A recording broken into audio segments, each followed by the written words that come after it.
Alors, bonjour à tous, bonjour Adrien, bonjour Jordan. Bonjour. Bonjour. Merci d'avoir accepté cette petite conférence du coup sur l'influence dans le sport. Merci à tous ceux qui vont nous suivre. Alors, on n'est pas en direct, c'est en retransmis, mais si vous avez des questions, vous pourrez quand même les poser en commentaire. Et puis, je pense qu'on pourra tous vous répondre On ira voir après la conférence. On ira voir, on ira voilà. voir la vidéo. Alors, première question. Jordan et Adrien, alias Snackil, pour les Bordelais qui connaissent. C'est ça. Est-ce que vous pouvez tout simplement vous présenter et présenter votre parcours? Eh ben, honneur aux Lyonnais. Ah bon? Eh, Bon, écoute, oui. du coup, je m'appelle Jordan, je suis du coup youtubeur, je fais des vidéos sur YouTube, mais ce n'est pas mon métier. Mais on y reviendra plus tard parce qu'il me semble, Vanessa, que tu vas nous poser des questions Une question là-dessus. là-dessus aussi. Ouais. Du coup, au niveau de mon parcours, en fait, bah, on va dire un peu comme Adrien, on est un peu de la même génération, donc on est un peu la génération YouTube. C'est-à-dire que bah, dès mon adolescence, même peut-être un peu avant, je regardais des vidéos YouTube et je me suis toujours dit, bon, bah, pourquoi pas moi? Et comme je suis passionné de sport, mon objectif est de partager ma passion du sport sur ma chaîne YouTube. Donc, c'est d'aller dans des clubs, notamment. Il y a plusieurs types de vidéos, mais le type de vidéo que je fais le plus, c'est d'aller dans des clubs, du coup, dans la région de Lyon, puisque je viens de Lyon, et de découvrir des sports qui sont un petit peu méconnus, un petit peu originaux, qu'on n'a pas l'habitude de voir dans les médias traditionnels. Lyon, voilà, après, Et quel c'est a à peu été près tout. ton parcours au niveau de tes études? Parce que c'est vrai qu'il y a beaucoup d'étudiants qui nous suivent et souvent c'est la question qu'ils aiment bien. Ils aiment bien savoir quel est le parcours aussi. Alors, au niveau des études, j'ai un parcours un peu chaotique, entre guillemets, en tout cas au niveau des études supérieures, parce que après le bac, j'ai commencé une licence STAPS que j'ai fait pendant 2 semaines. Et je me suis vite rendu compte que ça me plaisait pas, donc j'ai tout de suite, j'ai pas voulu continuer pour dire de continuer. Donc ensuite, j'ai fait en fait un BTS communication avec le CNED, donc à distance, parce qu'en parallèle de ça, je joue beaucoup au tennis, donc je m'entraînais tous les jours au tennis, on va dire 2 à 3 heures par jour. Donc j'ai fait ce BTS à distance que j'ai obtenu. Ensuite, je suis parti faire un an d'études aux États-Unis. Donc là, j'étais joueur de tennis pour une université et j'ai fait un bachelor marketing là-bas. Et en revenant, j'ai fait une alternance d'un an en France, une licence professionnelle pendant un an au sein de l'IUT d'Annecy. D'accord, ok. Bon bah super, on a une belle palette de ton parcours, que ce soit scolaire et notamment de ton blog et de ta chaîne YouTube. Bah du coup, Adrien, Snackil. Je t'appelle comment? Je t'appelle Adrien ou je t'appelle Snackil sur cette Bon, compte? vu qu'on est sur Internet, tu peux dire Snackil, comme ça les Ok, gens ok, peut-être qu'ils ouais, reconnaîtront comme mieux. d'hab. Et Vas-y, je t'en ben, et ben moi c'est bon ben voilà bon moi voilà je suis aussi du coup dans le YouTube game on va dire comme Jordan. Alors après bizarrement j'ai beaucoup regardé des vidéos YouTube quand j'étais plus jeune aussi, mais je me suis pas forcément vu dedans. C'est arrivé un petit peu par hasard, enfin par hasard, c'est-à-dire j'ai fait une vidéo et puis par effet boule de neige, j'en ai fait une deuxième, elles ont bien marché dans la sphère bordelaise et ça m'a incité à continuer et puis je me suis trouvé une petite vocation et finalement c'est quelque chose qui me plaît. Je prévois pas forcément d'en faire mon métier parce que vivre de YouTube, bon, c'est compliqué, hein, voilà, faut se le dire, hein. Faut faire vraiment énormément de vues pour en vivre.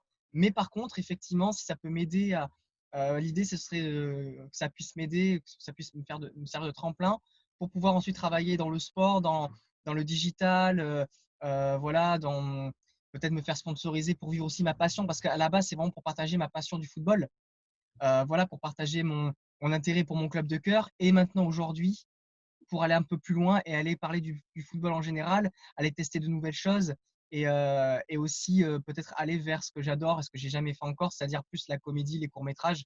Et ça, c'est un peu notre passion que j'ai jamais présentée. Et sinon, bon, ben voilà, moi j'ai 25 ans plus 6 ans d'expérience, donc 31, mais je ne les fais pas du tout. Euh, et mon parcours, il est complètement. Alors, c'est chaotique, mais on va dire c'est assez atypique. C'est-à-dire que j'ai pas vraiment fait d'études en fait. J'ai fait un bac S que j'ai eu. Je suis parti en licence géographie, donc rien à voir, parce que j'aimais bien la géographie, mais ça m'a pas plu du tout.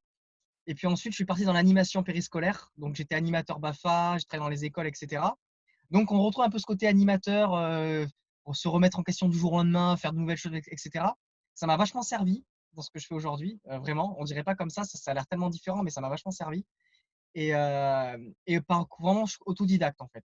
Je suis complètement autodidacte, c'est-à-dire que euh, voilà, les choses, elles arrivent, on les fait parce qu'on en a envie, on a envie, puis ça peut devenir notre métier. C'est pour ça que ça ne l'est pas encore aujourd'hui, mais j'ai bon espoir et je me donne les moyens pour que ça puisse l'être un jour. Et c'est pour ça que j'encourage les gens à pas se focaliser forcément toujours sur le parcours scolaire et le cursus parce que on se retrouve on peut se mettre à faire des choses qui nous amèneront à rencontrer des gens, qui nous amèneront à faire d'autres choses. Donc, il n'y a pas de parcours arrêté, il y a de la place pour tout le monde. Quand on a envie de faire quelque chose, il faut le faire. Faut le faire parce qu'on voilà, parce qu'on en a envie et il faut pas forcément voir de suite se mettre des barrières. Moi, je me suis pas mis de barrières et voilà, je viens de nulle part. J'ai pas de BTS en com, de master ou quoi que ce soit. C'est vrai que si je pouvais refaire ma vie, j'essaierais peut-être de partir dans un BTS communication. Maintenant, c'est fait, c'est fait. Je peux toujours à la limite en faire, hein, mais ça coûte cher. Mais voilà, faut pas se mettre de barrières, faut y aller et voilà. C'est le message que je voulais faire passer. Et c'est justement pour ça que je posais la question, parce qu'en fait, souvent les gens pensent qu'on est passé par un cursus en communication, et en fait, les parcours, ils sont complètement divers, et ça montre bien que tu n'es pas obligé d'avoir fait une école de commerce, d'avoir fait une licence de communication, quoi. Ça t'aide. Moi, je suis passée par une licence d'économie parce que j'aimais bien l'économie, et pourtant, je n'ai pas fait de marketing. Je l'ai fait plus Ouais. tard en master, donc ça m'a aidé évidemment. Mais voilà, c'est intéressant de voir vos parcours parce qu'ils sont assez atypiques, riches, et au final, il n'y a pas Il y des a parcours. quelqu'un qui se cache derrière toi, Adrien, Ah, là. c'est mon petit frère. Ah, d'accord, je me disais, c'est quoi ce truc? Alors ça, c'est mon assistant réalisateur. Alors c'est lui des fois qui m'aide dans les vidéos, tout ça, puisqu'il il a fait une école de cinéma. Donc voilà. Donc il est là.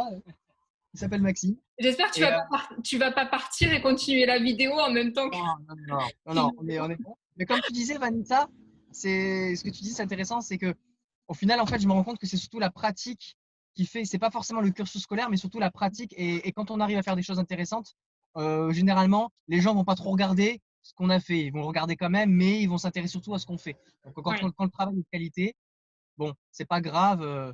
Ça va pas, j'ai pas l'impression que ça m'ait mis des barrières le fait de, parce que je me suis posé la question quand même, hein.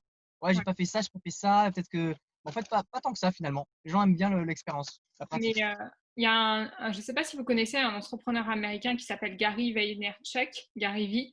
Et en fait, il dit que il y a des étudiants ou quoi qui lui posent des questions et qui lui demandent bah, comment aller dans l'entreprise de mes rêves, faire ce que je veux vraiment faire et tout. Et il dit bah, faut pas le dire, faut le faire en fait. Et en gros, c'est ça, c'est en faisant les choses que vous allez montrer aux gens ce dont vous êtes capable plutôt qu'en les disant. Moi, c'est toujours ce que je dis aux étudiants qui me contactent parce qu'ils cherchent un stage, une alternance. Et Dieu seul sait à quel point c'est difficile en ce moment avec la situation. Et moi, je leur dis toujours, mais faites ce que vous savez faire. Si vous voulez travailler dans la com, montrez que vous êtes capable de faire quelque chose, je sais pas, de créer une vidéo, de voilà. Enfin, soyez créatif et faites plutôt que dire ce que vous savez faire. Et au final, c'est ça en fait, c'est le fait de faire. Moi, je sais que quand j'ai lancé Champion du Digital, en fait, j'ai fait une licence, j'ai fait un master en marketing digital, mais j'ai jamais appris à créer un site. J'ai appris à savoir, voilà, faire un audit sur un site, tout ce qui allait, tout ce qui allait pas. J'avais jamais appris. Et en fait, quand j'étais à Monaco, que je me suis occupée bénévolement de toute la com des féminines, en fait, j'ai appris toute seule. J'ai regardé sur YouTube comment faire des tutoriels, comment faire un site et tout. Et au final, voilà, quand on se lance, en fait, c'est ça qui est intéressant, c'est qu'on apprend par soi-même et on va faire des erreurs, mais du coup, on s'en rappelle, quoi. On se rappelle de ce qu'il faut pas faire, de ce qu'il faut faire, de ce qui marche, de ce qui marche pas. On teste et c'est ça qui compte. Est-ce que tu dirais, Bah, il faut oser, quoi. Il faut déjà ah aussi ouais, oser c'est ça le plus dur, en fait. bah, se lancer, que ce soit en indépendant ou même comme toi, Adrien, dans un milieu que tu te dis. En fait, je pense que la problématique, c'est se dire est-ce que j'ai la légitimité pour avoir tel ou tel poste parce que j'ai pas forcément d'études là-dedans. Mais après, comme disait Adrien, si on montre de quoi on est capable, bah voilà, en créant par exemple un blog comme toi, Vanessa, ou en créant une chaîne YouTube comme Adrien, bah, c'est pour moi en tout cas. Après, d'autres personnes ne pensent pas pareil, mais pour moi, c'est bien plus parlant qu'un master une licence ou peu importe, parce que c'est concret, alors que souvent les études, pour moi, c'est quand même… pourtant, j'ai fait des études dans la com, mais entre ce que je fais Après, aujourd'hui et ce que j'ai appris, il y a quand même un petit écart, quoi. Bah, moi, ce que je trouve, c'est que les études, ça te donne les bases, en fait. Parce que moi, je vois les stages que j'ai fait, les études que j'ai fait, ça m'a donné les bases en com. Et en fait, ça m'a aidé à avoir une vision beaucoup plus globale et savoir faire des choses déjà, avoir déjà des bases, on va dire. Et ensuite, bah, après, c'est soi-même qu'il faut les appliquer, on va dire. Et d'ailleurs, ce C'est que tu ça. disais pour le BAFA, Snakil, moi aussi, j'ai passé le BAFA, en fait, et pendant toutes mes études, je travaillais en centre de loisirs. Et en fait, ça m'a trop aidé, notamment sur la fan expérience. Parce qu'on a ce point commun tous, je pense, d'aller sur des événements sportifs, de montrer les coulisses, on va dire, sur nos vidéos, tout ça. Et moi, souvent, quand j'allais sur les matchs, bon, avant le Covid, hein, mais quand j'allais sur les fan zones, tout ça, même pendant la Coupe du Monde féminine, les fan zones des Girondins, tout ça, chaque fois, je faisais un post sur LinkedIn et je mettais des photos, des vidéos et je disais ce que j'en pensais, qu'est-ce qui allait pas, etc. Et en fait, je m'aide beaucoup de ma formation au BAFA, parce qu'au BAFA, on t'apprend comment mettre en place un scénario, qu'est-ce qu'il faut faire, qu'est-ce qu'il ne faut pas faire, en fonction de l'expérience face aux enfants. Et en fait, je trouve que ça s'applique vachement à tout ce qui est fan expérience dans le sport. Il y a tellement de ouais. liens. Parce que c'est ça, tu fais des, tu sais, quand je faisais un grand jeu, C'est fallait ça, penser ouais. au déroulement du jeu, fallait penser aussi et puis les enfants, c'est un public très particulier, donc quand tu arrives à gérer des enfants, bizarrement, des fois, j'ai envie de dire, des fois, les adultes, c'est plus compliqué, bizarrement, sur certains points. Mais quand tu arrives à gérer des enfants, généralement, ça te donne un espèce ça te donne du bagou, ça te donne une espèce de force aussi d'analyse, d'adaptation aussi. Genre, il se passe un truc, tu dois t'adapter. En 5 minutes, il faut que tu t'adaptes. Et ça, dans les vidéos, genre, tu tournes un truc, tu vois que, je sais pas moi, tu as un micro en moins, bim, et ben, tu t'adaptes. Et c'est dans l'adaptation, moi, que ça m'a vachement aidé, l'animation. C'est ça. Ok, alors du coup, ce que je voulais que vous fassiez, c'est que vous reveniez plus en détail sur vos chaînes YouTube, sur les réseaux sur lesquels vous êtes présent et quel type de contenu vous partagez. Par exemple, toi, Jordan, pendant le Covid, tu as fait des lives avec des sportifs. Est-ce que tu peux nous parler un petit peu plus des contenus que tu partages?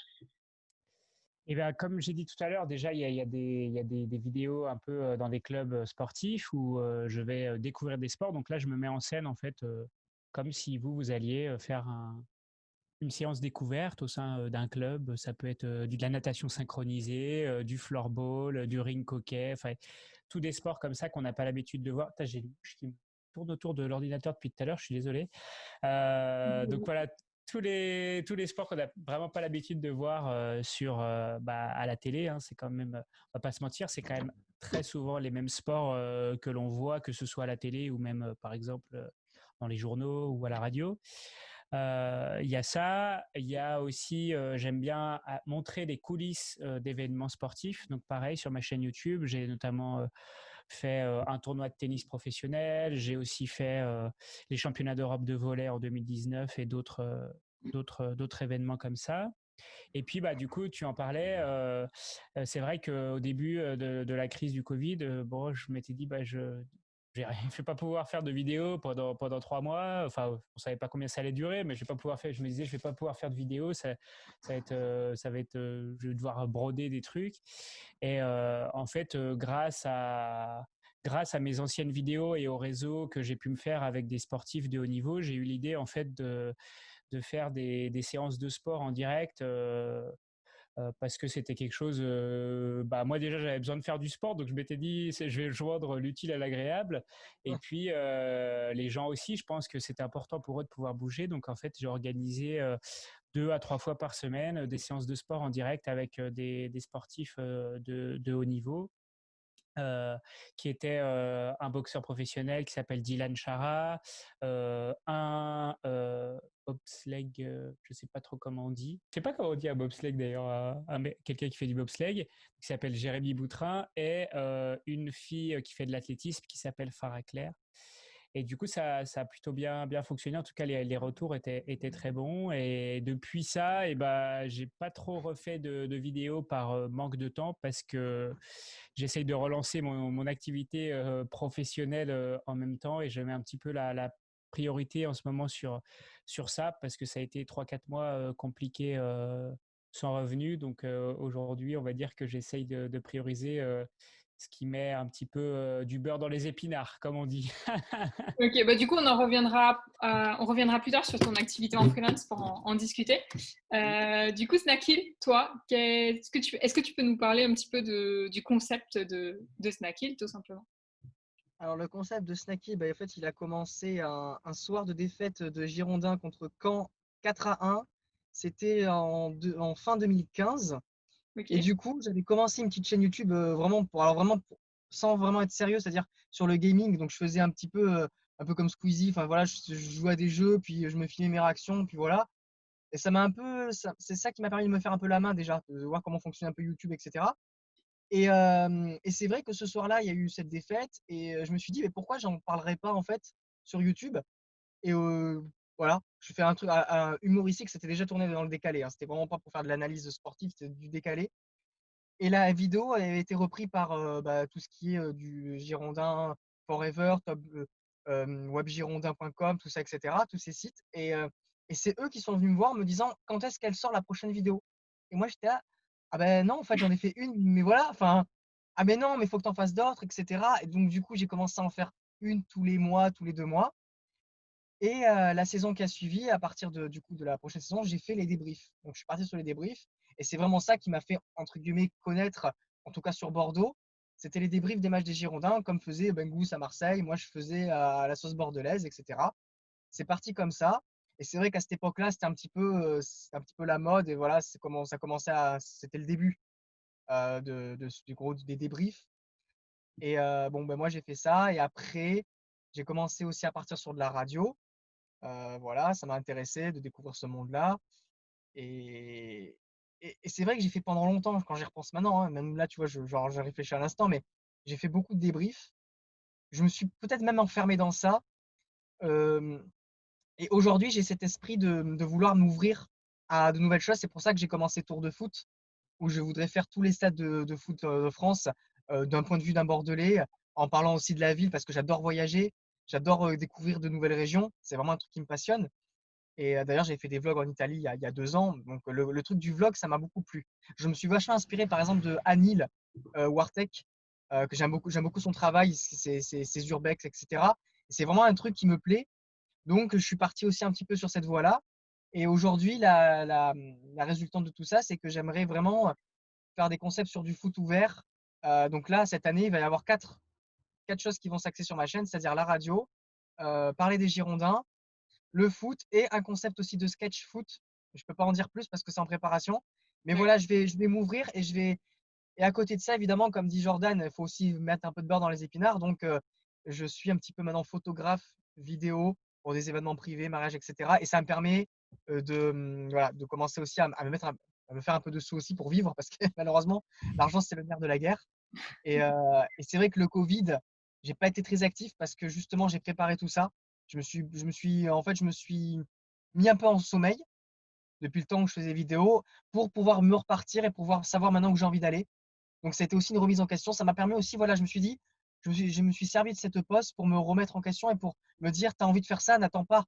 Parce que de dire, allez, je vais encore faire les débriefs, je vais attendre l'année prochaine. Je fais non, maintenant, il faut y aller. Donc, voilà où j'en suis aujourd'hui à peu près. Ouais, Et et d'ailleurs, les débriefs aux Girondins, il y a beaucoup de choses à dire, hein. Ouais, en plus. Donc, j'ai on fait une va vidéo peut-être là. pas trop partir là-dessus parce qu'on en a pour Ouais. 6 à 10 heures de débrief, là, je pense. Et encore plusieurs épisodes Netflix, comme tu disais. Ouais. Mais d'ailleurs, moi, je sais que la première vidéo que j'avais vue, c'était ta vidéo que tu avais fait il me semble que c'était sur le nouveau maillot des Girondins il y a quelques années, il y a 3 ou 4 ans. Tu avais fait une vidéo humoristique.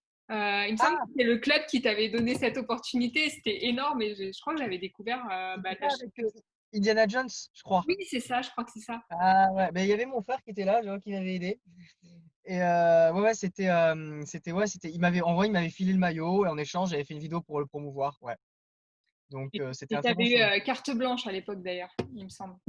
À l'époque, c'était avec Arnaud. Avec Arnaud, ouais, donc c'était pas. Avec Arnaud, c'était le club famille. C'est vrai que les choses étaient plus ouvertes. On se sentait vraiment Une le vraie club et cette époque. proximité avec les supporters, on va dire. Voilà. À cette époque, c'était pas la même chose, effectivement. Ouais. Effectivement. Alors, j'aurais une autre question. Si vous étiez présidente d'un club, foot ou autre, qu'est-ce que vous mettriez en place en premier? Qu'est-ce qui serait le plus important pour vous? Ah, c'est une bonne question ça, franchement. Bien sûr, hein, j'ai réfléchi à mes questions. Je Sans dis que vouloir vous faire le, ne posez pas de questions pièges, mais bon, quand même, une petite. sans vouloir faire le populiste, j'ai envie de te dire, moi déjà, la première chose que je ferais, genre j'arrive, en admettant c'est pas à Bordeaux, on est d'accord, hein, dans un club, voilà, Ouais. voilà, parce que sinon je serais pas objectif, mais je mettrais vraiment pour moi les fans au cœur du projet. C'est-à-dire pour moi, je vais voir les fans, je vais à leur rencontre, pour moi déjà de base, mon club, j'arrive en disant c'est pas mon club, je l'ai acheté, il est à moi, mais c'est votre club. Je, je partirai comme ça, c'est votre club. Moi, je suis juste le mec qui a acheté, mais je veux que ce soit pour tout ce qui est maillot, logo, etc. Je serai vachement en concertation avec les supporters. Je serai vraiment ouvert aux supporters. Ça, c'est mon point de vue. Voilà. C'est Jordan? le plus important. Voilà. Ouais, si j'étais président de club, la première chose que je ferais, j'irais saluer tous les collaborateurs pour les remercier de leur travail au sein du club. Non, je déconne. Non, la première mesure que je prendrais pour être président, en étant président de club, bah, après, ça va dépendre du club, mais je pense euh, que je me tournerai vers l'écologie. C'est-à-dire, j'essaierai de prendre des mesures pour que le club soit en avance sur les autres clubs de ce côté-là, parce que je trouve qu'il y a un grand rôle à jouer dans la filière sportive et événementielle, puisque pour moi, ça va ensemble. Là, les clubs Bien sûr, ouais. ils sont des organisateurs d'événements sportifs de ce côté-là. Donc, j'essaierai de prendre des mesures dans cette direction-là. Quand on voit, par exemple, tout le gaspillage alimentaire qu'il y a dans les stades, Ouais. ça, je trouve, bah, c'est dans les stades, mais c'est aussi dans les commerces, hein, c'est partout. Mais je pense que les clubs de foot pourraient être moteurs ou les clubs sportifs en général pourraient être moteurs dans ces problématiques-là. D'accord, intéressant. Tac, tac, tac. Alors, ensuite, je voulais savoir quelle est votre meilleure expérience que vous avez eue en tant qu'influenceur youtubeur? Une expérience qui vous a vraiment marqué. Adrien, Snackil. Par rapport à une opération d'influenceur ou alors vraiment en tant que youtubeur, vraiment tout mélangé. Tout mélangé. Euh, je pense que elle est récente, mais la vidéo que j'ai faite à Nantes, qui était le premier épisode de Tour de foot, Ouais. ça a été vraiment pour moi une révélation parce que j'ai vraiment adoré être au contact. Je me suis senti sortir de mon zone de confort en fait. Là, j'étais vraiment dehors, au contact d'une autre population, entre guillemets. Et le fait de découvrir autre chose, d'autres ambiances, etc., je me suis dit, c'est super enrichissant en vrai. On voit pas le club adverse de la même façon. Et en plus, le fait que la vidéo, elle est marché, pour ma chaîne, à mon niveau, c'est énorme de prendre 800 abonnés en 2 semaines parce que la vidéo, elle fonctionne. À mon niveau, c'est incroyable. Et donc, ça a été à tous les plans, c'était une réussite et ça m'a marqué. Ça a été pour moi le déclic du fait que j'ai eu envie de faire autre chose aussi. Et la deuxième, je vais te dire France-Portugal en 2016, mais pas pour la même raison. Voilà, le vlog est toujours sur ma chaîne et ça a été très compliqué. Ouais, Tu c'était très dur. m'étonnes, tu m'étonnes. Ouais. Et Jordan, du coup? Moi, du coup, il y a ouais, pareil, il y a deux choses qui m'ont beaucoup plu. C'est récemment, j'ai pu me rendre à l'INSEP pour rencontrer des sportifs de haut niveau et faire découvrir leur discipline. Donc ça, c'était une très belle expérience et ça m'a montré un petit peu les coulisses du sport professionnel français, le, leur endroit d'entraînement, leur lieu d'entraînement, comment ils vivaient dans ce lieu qui est quand même mythique pour tous les passionnés de sport. Et puis, la deuxième, je dirais que c'est ma vidéo avec les chasseurs alpins, donc avec l'armée de terre, où je suis allé faire du ski de randonnée avec des chasseurs alpins. Non. Euh, J'avais jamais fait de ski de randonnée. Ils m'ont fait faire 1500 mètres de dénivelé positif. J'avais pas de crème solaire. J'étais brûlé au Voilà. 2e degré, mais j'en garde un bon souvenir. Alors, du coup, je voulais vous poser une autre question. Qu'est-ce que c'est les expériences que vous rêveriez de vivre dans le milieu du sport en tant que youtubeur, influenceur? Ah, il y en a tellement. Adrien, à toi l'honneur. Allez. Alors moi, mon rêve, ce serait de faire des vidéos pour la chaîne YouTube officielle des Girondins pour mon club de cœur, je serais hyper honoré. Voilà, à ticket restaurant, SMIC, ça me dérange pas, il n'y a pas de problème. Voilà, travailler pour mon club de cœur, ce serait ce serait mon rêve. Après, sinon, ouais, découvrir des stades, découvrir les plus belles ambiances de l'Europe et du monde dans le football. Aller à la Bombonera, au Maroc, à Istanbul. Voilà, découvrir les ambiances, c'est vraiment un truc aussi qui me plairait beaucoup. Ok. Voilà. Petit message aux Girondins. Ouf. Ouais, La future s'il y a des gens direction des Girondins qui regardent là, ça crée appel du pied là. S'il vous plaît!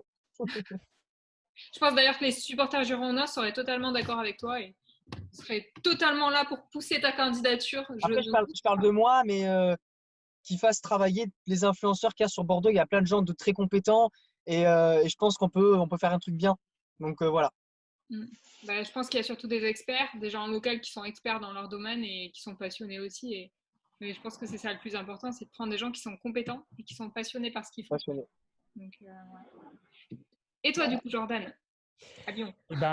Et moi, ce serait plutôt de pouvoir assister aux Jeux Olympiques.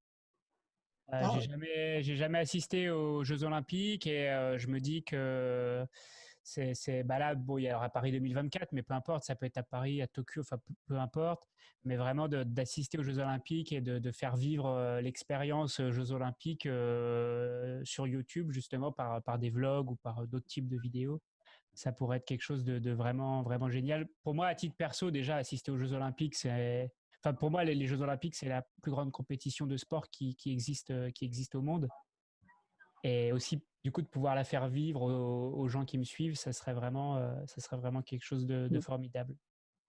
D'ailleurs, je voudrais rebondir à ce que tu dis, Jordan, mais quand tu parles des Jeux Olympiques, j'avais eu la chance il y a 2 ans en Grèce d'être, je sais pas si tu allé voir, j'ai vu le stade, tu sais, des premiers Jeux Olympiques. Ouais, à Athènes. Ouais, et ben franchement, moi j'adore l'histoire et c'est vrai que ça m'a vraiment touché. J'ai été vraiment, il y avait personne en plus et tu sens le poids de l'histoire et c'est vrai que quand t'es là-bas, tu sens ce que veut dire les JO. Je sais pas, voilà, je suis pas forcément JO à fond JO, mais par contre là-bas j'ai fait waouh. J'ai fait effectivement, quand tu vois l'histoire, tu te dis les JO c'est quand même un truc, c'est dingue. C'est ce qui est fou, en fait, avec les Jeux Olympiques, c'est que t'as des sports, t'as des gens qui gagnent un SMIC, quoi, qui gagnent même pas bien leur vie, contrairement au foot. Et Mm. juste pour leur objectif, c'est d'avoir une médaille aux Jeux Olympiques. Et je trouve ça beau, parce que bon, il y a forcément des sports comme le tennis, comme le foot qui sont aussi présents au JO, mais la majorité des sports, c'est vraiment, on va dire, entre guillemets, des galériens du sport et vraiment des passionnés, quoi. Les gens, tous les 4 ans, c'est leur objectif, c'est les JO. Ils se préparent pendant 4 ans pour C'est cette beau. échéance. Et je trouve ça vraiment beau. Mm. D'accord. Et on a de la chance d'avoir Paris 2024 bientôt qui arrive. Yes. Donc, ce sera J'espère que ça va bien se passer. J'espère qu'il n'y aura pas de soucis, qu'on sera tranquille avec toutes ces histoires de décalage et tout là. Je sais pas de comment Covid ça va être surtout. organisé. Bon, dans 4 ans, j'espère qu'on sera tranquille là, quand même, hein. Ou alors il y aura pire. Non, je rigole, je vais pas dire, je pousse du Non. bois. Du carton là. Voilà. L'humour noir, s'il te plaît. Du coup, quelle est la meilleure rencontre ou les meilleures rencontres que vous ayez fait grâce à votre chaîne YouTube, grâce à tous vos insights sur les événements sportifs? Du coup, moi, c'est sans hésiter Carasso. Ouais. Voilà, il y a 2 ans, 3 ans à Lorient avec Orange.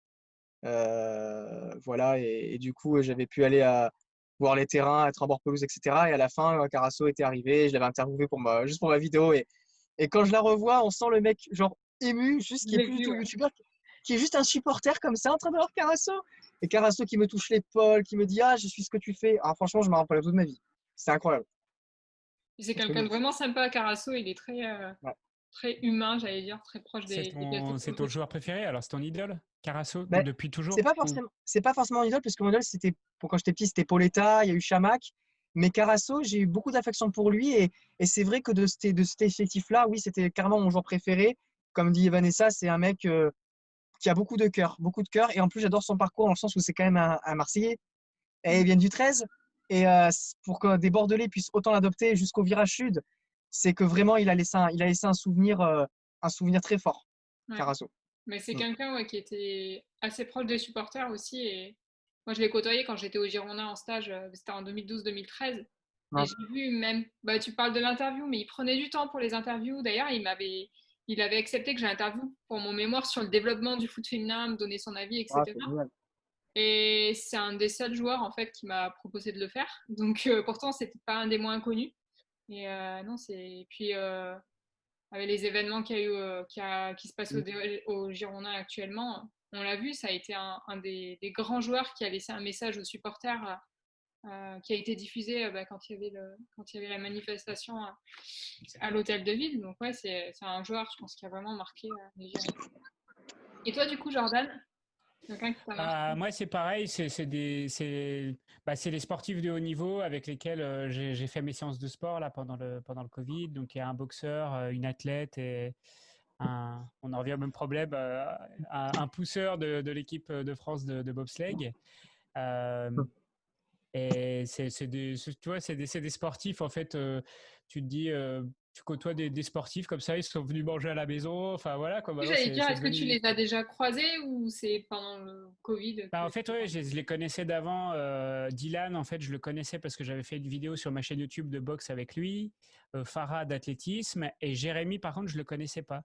Mais du coup, bah, on a bien sympathisé bah, on se voyait toutes les semaines, quoi, pendant le Covid, là. Puis même pour eux, ils disaient, ah, bah, c'était cool, c'est vraiment cool ces séances de sport, ça nous permet parce que c'est long, hein, pour des gens qui font 4 heures, 5 heures de sport par jour, de rester à la maison. Mm. Et ils ont plutôt apprécié. Et maintenant, ils sont même venus manger à la maison.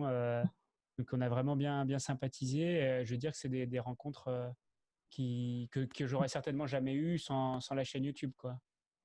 Parce que c'est ça aussi, au final, les gens ils voient qu'on publie beaucoup de contenu, mais il y a aussi toutes les rencontres qu'on fait derrière. Et moi, je vois en 3 ans toutes les personnes que j'ai rencontrées grâce à mon blog. Pas forcément des personnes connues, hein, mais des gens qui sont vraiment passionnés de sport, qui s'investissent au max pour développer leur pratique ou quoi. C'est vraiment top, quoi. Il y a vraiment des rencontres qui m'ont marqué aussi. Et enfin, c'est ça aussi, c'est toutes les rencontres qu'on fait que nous permettent bah, notre chaîne, que ce soit YouTube ou quoi. Bah, c'est ça qui est intéressant, l'aspect humain, je trouve, de la chose, que ce soit des rencontres de sportifs, mais aussi des rencontres parfois d'abonnés. Je trouve ça sympa, quoi, de rencontrer des gens, surtout que bah, aujourd'hui, nos chaînes sont quand même assez mineures. C'est vrai que les gens ne voient pas forcément les rencontres qu'on fait et c'est tellement. Si tu, enfin, même à Belfort, quand j'avais été à Belfort, du coup, Jordan, il pourra en parler parce que je l'avais revu là-bas, mais d'avoir découvert comment fonctionne un club amateur, par exemple, voir les gens du club amateur qui sont en train de poster sur Facebook, rencontrer, voir le Stade Bonal avec ses supporters de club amateur, où tu te retrouves vraiment dans ce que j'avais un peu perdu à Bordeaux, c'est-à-dire on s'est retrouvés dans un grand stade, pour les Bordelais qui connaissent, loin de la ville, loin de l'odeur de la frite. Là, j'ai retrouvé un peu le football que j'avais perdu en allant là-bas. Et c'était loin, mais c'est tellement enrichissant de découvrir finalement ce football qu'on aime. Alors, je parle du foot, mais c'est vrai qu'il y a plein d'autres sports aussi. Et, et c'est vrai que toutes ces rencontres qu'on fait, on les oublie pas, que ce soit du petit garçon à la dame plus âgée, ou même quand on fait des vlogs dans les stades et qu'on se retrouve, que je vois quand j'étais à Glasgow par exemple, ben, tu vois qu'à Glasgow, il y a la mamie qui a le maillot, il y a le petit enfant qui a le maillot, il y a la femme, ils ont tous un maillot, ils vont tous au stade et le Celtic peut perdre 3-0, ils peuvent hurler, ils insultent leur équipe, mais le semaine d'après, ils vont y retourner. Et c'est une philosophie, et c'est ça qui est intéressant au-delà de l'aspect humain aussi, c'est de découvrir les philosophies qu'il y a dans chaque pays par rapport au sport en fait. Ah, mais C'est ça, vraiment, c'est incroyable, comme il y a des différences entre ce que va penser par exemple généralement un Français, comment va vivre aussi le sport un Anglais, et c'est vrai qu'il y a quand même des petites différences de culture, voilà, tout ça c'est assez enrichissant. c'est On vraiment un le truc voit, hein. qui m'a On le marqué. voit là, la reprise, bah, notamment comment on a géré l'après-Covid en France et dans d'autres pays.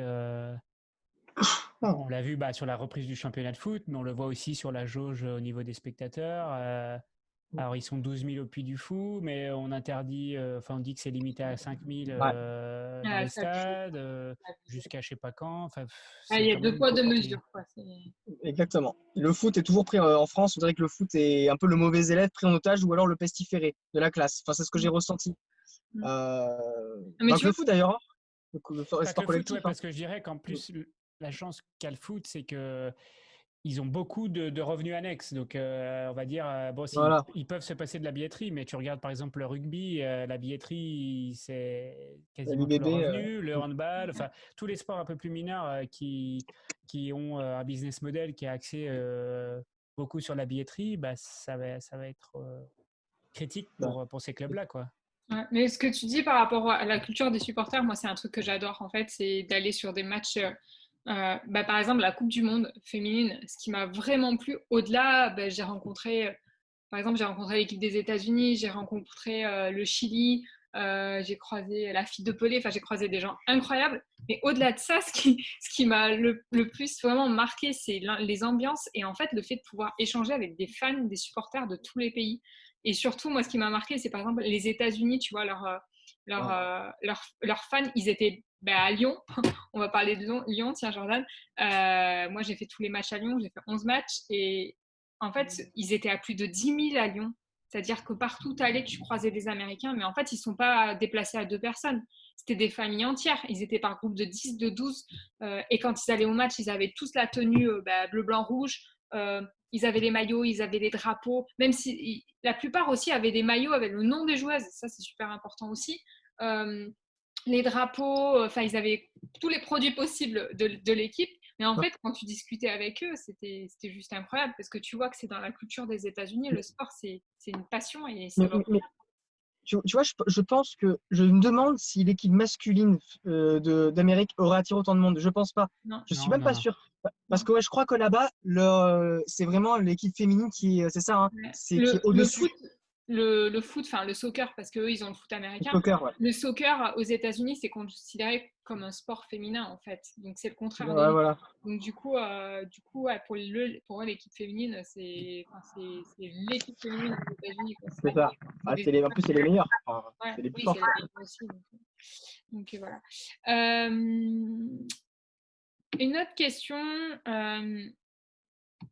Est-ce que il y a des choses que vous aimez, que vous avez aimées, que vous n'avez pas appréciées, par exemple quand vous avez fait des opérations avec des marques ou avec des clubs?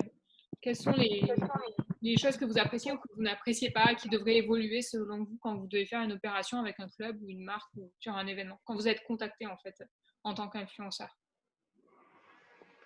Après, moi, j'ai pas eu non plus énormément d'expérience. Je sais pas si Jordan en est peut-être plus que moi.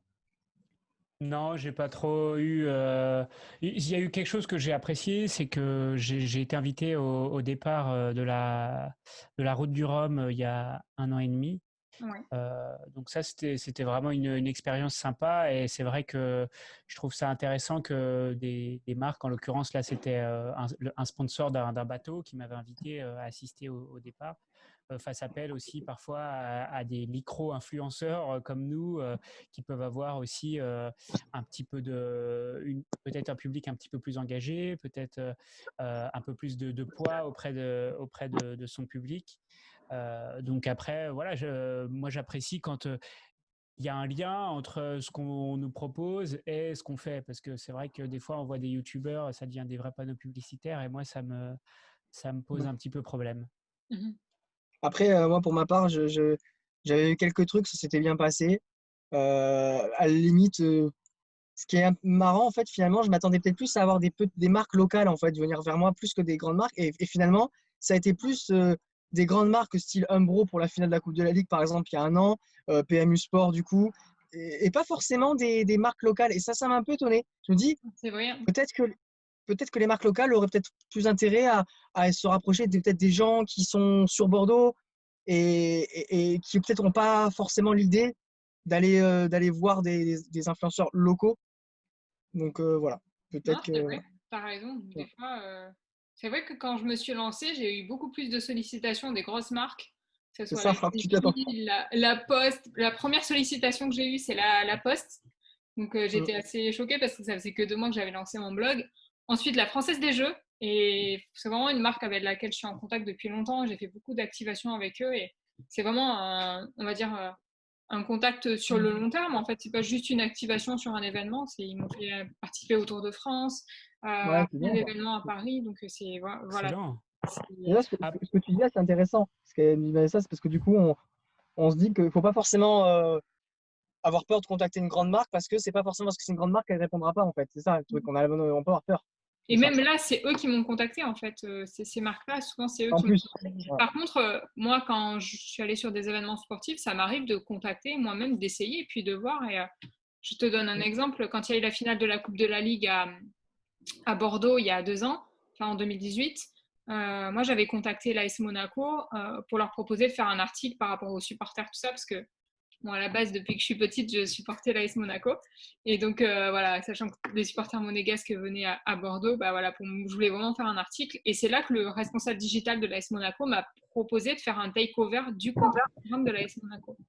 Alors qu'au final, j'avais pas demandé ça et c'est eux qui m'ont proposé. Et en fait, c'est un peu là qu'est parti le fait que je fasse des insides sur Instagram, des takeovers. Bah, après, elle a fait FIFA sur la Coupe du Monde, j'ai fait sur plein d'événements. Et au final, moi, j'aurais jamais pensé faire ça. Donc, tu vois, je les ai contactés pour un article. Au final, ils m'ont proposé ça. Et des fois, il ne faut pas avoir peur aussi de proposer des choses parce qu'ils sont aussi en attente, les clubs, les marques de créativité, je pense aussi. Quoi. Donc, C'est clair. une autre question, est-ce qu'il y a des personnalités, des youtubeurs, des personnes qui vous inspirent par rapport à ce que vous faites? Mohamed Ali, non, je rigole. Euh, Bah, je t'avais dit, Wartech, Anil, j'aime bien parce que c'est un gamer de base et j'adore son parcours en fait. Ce mec, il a un parcours, mais c'est bon. Après, voilà, il a eu aussi la réussite, tout ça, mais il- c'est ça, il a commencé gamer, pro, ensuite il avait fait ses trucs, il est parti dans autre chose, maintenant il fait des trucs de mode. Et j'aime bien les gens comme ça qui arrivent à se réinventer en fait. Et ça m'inspire beaucoup. Et donc, je dirais lui, mais après, il y en a plein. Après, enfin, tu c'est pas forcément des youtubeurs, ça peut être aussi par exemple, quand je vais écrire des vidéos, quand je vais penser à des vannes, je vais peut-être m'inspirer un peu de ce que fait Alexandre Astier, des inspirations des comédiens que j'ai, qui me parlent en fait. Mais pas forcément que youtubeurs, ça va être les films que j'ai vus quand j'étais petit, les Louis de Finesse, les machins, ça va être plein de choses qui vont faire en sorte qui vont, qui vont faire de moi celui que je veux être, celui que j'ai envie d'être. Voilà. Mais toujours en gardant ce côté aussi personnel, faut rester soi-même. Il faut s'inspirer, mais il faut quand même garder ce côté. Faut pas copier, quoi. C'est ça aussi, il faut vraiment faire attention. Et toi, Voilà. Jordan, du coup? Moi, du coup, je m'inspire beaucoup de vidéastes, enfin de youtubeurs plutôt étrangers, notamment pour améliorer ma partie vidéo, tu vois, compétences vidéo, etc. Après, c'est vrai qu'au niveau français, j'ai pas vraiment d'inspiration parce que dans le sport, la personne qui est la plus populaire, j'aime pas trop son contenu. Bon, je dirais pas qui Je c'est. vois pas de qui tu parles en plus, donc on dira pas qui Euh, c'est. Hein.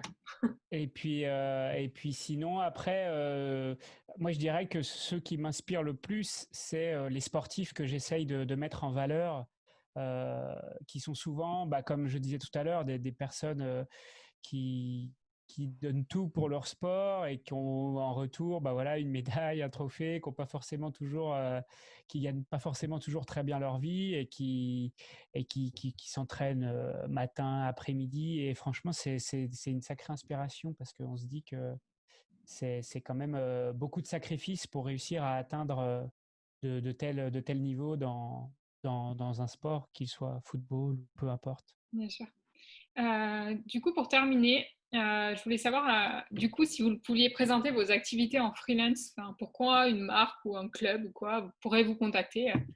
Tu avais commencé à me parler un petit peu, Jordan, si tu veux continuer là-dessus, et puis après, Adrien. Et bah du coup, je suis en parallèle de ma chaîne YouTube, je fais à la fois des vidéos, donc je suis vidéaste, ça peut être des interviews, ça peut être des présentations de produits, ça peut être des timelapses, enfin il y a tout est possible avec la vidéo, ça peut être tout et n'importe quoi. Donc voilà, si vous avez besoin de vidéos, n'hésitez pas à me contacter. Et je fais aussi à la fois de la gestion de réseaux sociaux, donc du community management. Voilà, calendrier éditorial, gestion de communauté, modération, enfin pareil, un service clé en main. Donc si vous avez des besoins dans ces domaines-là, n'hésitez pas à me contacter, que ce soit sur LinkedIn ou sur Instagram, peu importe, je suis disponible pour répondre à vos besoins. Ah, Adrien, à toi. Et ben, moi, c'est un peu pareil sur du côté, donc tout ce qui est vidéo, photo. Je suis sur Bordeaux. Si on a besoin de moi pour parler de ma ville de cœur, parler des monuments historiques, faire aussi des reportages sur du football, aller à l'extérieur en déplacement. Si les Girondins m'entendent encore une fois, un jour, peut-être, qui sait, on est là. Si, voilà, tout ce qui est dans la façon photo, vidéo, inside, pourquoi pas aller voir aussi les clubs de la région, j'y pense aussi. Donc, je vais peut-être en contacter quelques-uns d'ailleurs. Certains m'ont déjà contacté. Donc, voilà, moi, je suis là. Je peux mettre en avant aussi un sport comme le foot-golf. Voilà, j'avais fait quelques temps. D'ailleurs, je sortirai une vidéo bientôt sur ça. Donc, voilà, mettre en avant des sports de la région, mettre en avant des clubs de la région. Je suis axé football, mais je ne m'interdis pas à parler de la culture, à partir sur des sujets de découverte, découverte de la région. Voilà, de vidéos professionnelles, mariage même, j'ai déjà fait. Donc, voilà, tout ce qui est dans un rapport à la photo, la vidéo et à parler de certaines choses, faire des reportages, ça me plairait beaucoup.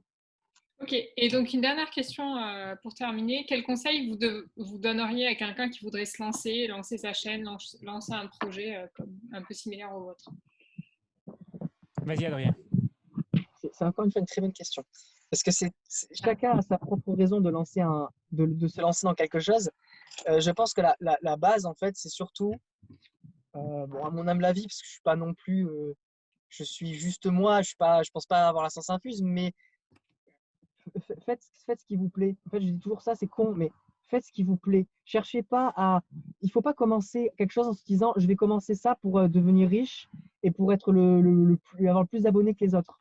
C'est pas du tout la bonne démarche parce que si on part comme ça veut dire qu'on prend pas le problème par le bon sens. Pour moi, c'est surtout faites quelque chose qui vous plaît. Et quand vous ferez quelque chose qui vous plaît, vous verrez que ça vous donnera des idées, ça vous permettra d'aller sur des trucs que peut-être les gens n'ont pas fait.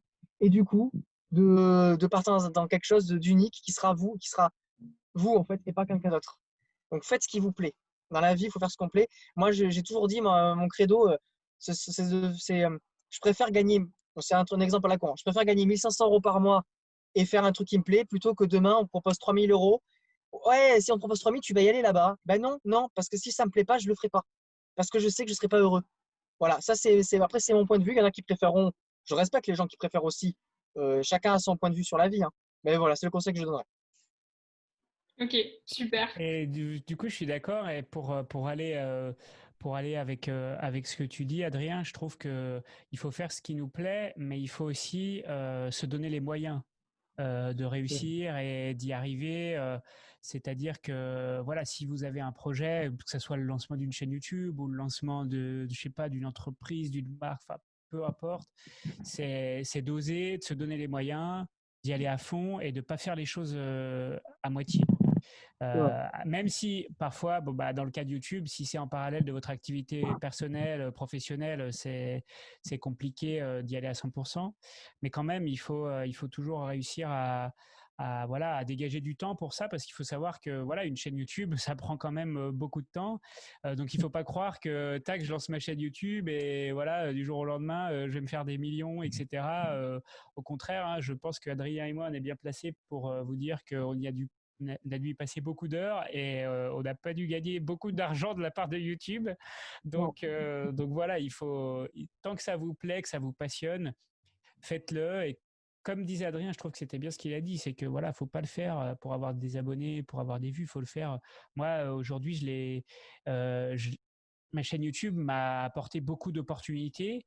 Autre que ça, par exemple, j'ai eu une mission pour les championnats d'Europe de volley. C'est grâce à ma chaîne YouTube. Je parlais de l'Euro de volley, donc je disais que c'est une opportunité professionnelle que j'ai eue grâce à ma chaîne YouTube.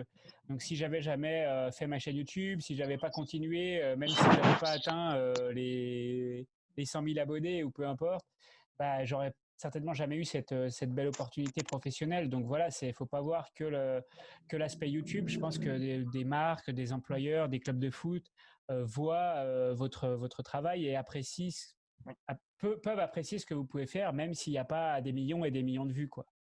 Et en, Donc c'était un petit peu le message que je voulais passer.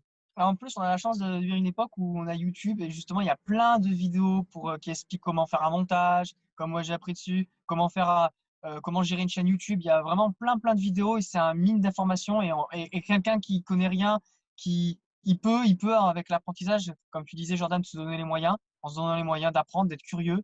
Voilà, on peut faire de belles choses. Donc du coup, on va dire que le mot de la fin, c'est être passionné par ce qu'on fait et puis se donner les moyens de réussir tout simplement. Donc, Exactement. Comme toi, Vanessa, comme bah, tu as fait toi. bah oui, je pense que c'est parti d'une passion de vouloir travailler dans le milieu du foot et j'ai lancé mon blog et au final, ça m'a aussi apporté plein d'opportunités comme vous. Et donc, du coup, ça montre bien quand il faut se lancer. C'est ça le plus difficile, c'est de se lancer. Mais ça peut vraiment apporter des opportunités et permettre de se créer son propre métier, en fait. Donc, ouais, c'est ça. Il faut se lancer. Il faut être Il faut pas passionné. avoir peur. Il faut pas avoir peur par contre, enfin, quand je dis l'instabilité, c'est que c'est le genre de métier où on est amené à faire souvent des choses un peu différentes, etc. On Ouais, ne sait jamais de quoi il faut ça fait l'année s'adapter. d'après. Voilà, il y a des gens qui aiment bien être dans leur cocon, qui n'ont pas forcément, effectivement, qui aiment pas forcément être dans une sorte d'incertitude. Donc, ce qu'on fait, et si vous voulez faire ça, il faut pas avoir peur de ça. C'est-à-dire que Mm. c'est un métier qui est aussi dur sur ça psychologiquement. Voilà, faut croire en soi et ne pas avoir peur. Parce que voilà, les choses ne se prévoient pas, on prévoit pas ce qu'on va faire dans les 5 ans, quoi. On sait pas moi, je sais pas où je serai dans 5 ans, hein. Même dans un an, je sais pas où je serai. Donc voilà. Tu Mais c'est ça seras aussi la beauté. community manager des Girondins de Bordeaux. Ah, peut-être. Ah, faudrait que je m'améliore en orthographe. Mais c'est possible. Manager de la chaîne YouTube des Girondins de Bordeaux. On Ça me espère. va. On te le souhaite. On te le souhaite, comme dit Paga. On te le On te souhaite. le souhaite. En tout cas, merci à tous les deux pour cette conférence. Merci à Il a toi. fallu Merci s'adapter. Vanessa. Ah, c'était une conférence galère, on va dire, hein. On rappellera pendant très longtemps. Merci à tous les deux et puis je vous souhaite beaucoup de réussite pour vos chaînes respectives et pour vos projets en freelance. Et puis à bientôt sur les réseaux. Merci beaucoup. À toi aussi, Vanessa. Bonne continuation à tous les deux. Et puis, on Merci. reste en contact. À bientôt. Pas de Salut. soucis. Bisous, Ciao. bisous. Ciao.